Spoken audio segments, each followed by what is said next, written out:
বেরিয়েছিলাম আরামবাগের উদ্দেশ্যে, কিন্তু নদীঘাটে এসে তো আমি পুরোই অবাক। নদীর জল একেবারেই কমে গেছিলো।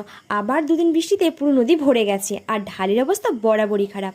শপিং করতে এসেছিলাম, না না, নিজের জন্য না। কার জন্য বলো তো? একটা পুচকুর জন্য। অ্যাকচুয়ালি বুলবুলি দিদির বেবি হয়েছে, তো ওর জন্যই আমরা শপিং করতে এসেছিলাম। বাজার কলকাতাতে এসে বাচ্চাদের কালেকশান তো মোটামুটি ভালোই, কিন্তু বাচ্চার বয়স যেহেতু মাত্র 12 দিন, ওর গায়ে হওয়ার মতো একটাও জামা আমরা পাইনি, কারণ সাইজে সবই ছিল বড়। তাই আমরা শপিং মল থেকে কোনো জামা নিতে পারিনি।